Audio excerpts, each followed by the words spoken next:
ये बहुत सारे आपको बच्चे नजर आ रहे होंगे। यहाँ पर इनके वालिद को किसके सामने मारा गया था? ये रहा, ये इसके सामने इसके बाप को मारा गया।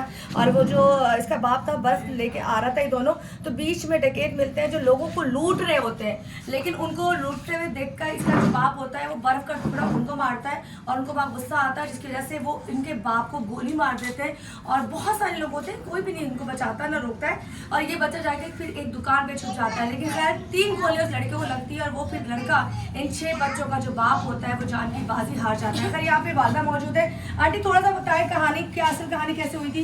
बस यही, मेरा बच्चा बर्फ़ लेने गया था और वहाँ से ये बच्चा साथ था मेरे, वहाँ डाकू लूट रहे थे 2 बंदे। वो था जिसको लूट रहे थे वो गली का था, गली में रहता था। उसने लिहाज करी कि मेरे महल्ले वाले को लूट रहे हैं, उसने बचाया कि चलो बचा रहा था, तो वो सब भाग गए। जिसको लूट रहा था वो भी भाग गया है। तो फिर मेरा बच्चा लड़ता रहा बहादुर की तरह, बहादुरी दिखाई उसने और उसको 3 गोली मारी और उसके बेटे को भी मारे थे। तो उसके बाप ने कहा तू छुप जा, भागा, तो ये दुकान में छुप गया, तो छुपा दिया। और ये आंटी जी नौकरी करती है लोगों के घरों में, जो एक घर है वहाँ पे खाना बनाती है। इन बच्चों की कफालत के लिए आप क्यों जॉब कर रही थी आंटी, किस वजह से? इन बच्चों को पढ़ाने के लिए कि इनकी मासूमों का मुस्तकबिल ना बर्बाद हो। मेरे बच्चे की आमदनी इतनी ज़्यादा नहीं थी, वो खुद रोजी रोजगार के लिए आजकल परेशान था। तो मैंने कहा चल बेटा मैं तेरी मदद करती हूँ, मैं काम करती हूँ, मैं इस बच्चों को मैं कुछ सहारा लगाऊंगी, इसलिए मैं घर से चले जी। उनका अभी ये तमाम चीज़ें बताने का मकसद ये कि इन बच्चों को एजुकेशन की ज़रूरत है। हम अपना नंबर, हमारे ऑफिस का नंबर चल रहा होगा, अगर कोई भी हेल्प कर सके तो मेहरबानी होगी, बड़ी मेहरबानी होगी। जब मेरे बच्चों के लिए तालीम के लिए खड़े हो जाएंगे तो मैं बड़ी दुआएं दूंगी उनको, जो मेरे बच्चों की तालीम का कर दे।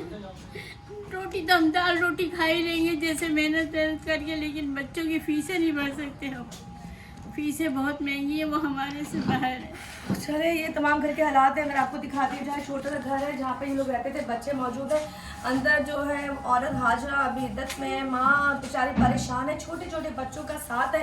कहानी आप लोगों से रिक्वेस्ट है कि अगर इनके लिए कोई हेल्प कर सके तो ज़रूर हमारा और मुस्लिम कॉन के पेज पे नंबर चल रहा होता है, वहाँ कॉल करके इनका नंबर ले सकते हैं ताकि इनकी पढ़ाइयाँ हो सके। हम नहीं कहते हाई फाई स्कूल में पढ़ाओ, लेकिन अगर आप इनको तालीम दे सकते हैं। ये वो बच्चा है जिसके सामने इसके बाप को मारा गया, गोली मारी गई, और वो मनाजिर क्या है मुस्लिम कॉन में आप बहुत जल्द देखेंगे। अभी हम उनका इंटरव्यू भी ले रहे हैं। अभी तक मुलजिमान नहीं पकड़े गए, मुजरिम नहीं पकड़े, जो लोग हैं वो नहीं पकड़े गए, लेकिन यहाँ दंदनाते लोग घूम रहे हैं। खैर एक और दास्तान जो मैं आपको दिखाना चाह रही हूँ, जिसमें कवरेज करना है स्पेशली आंटी जी का यही मुतालबा है कि उनको पकड़ा जाए, और दूसरा ये इन बच्चों की कफालत के लिए, पढ़ाई के लिए, सिर्फ पढ़ाई के लिए कुछ ना कुछ किया जाए। Thank you.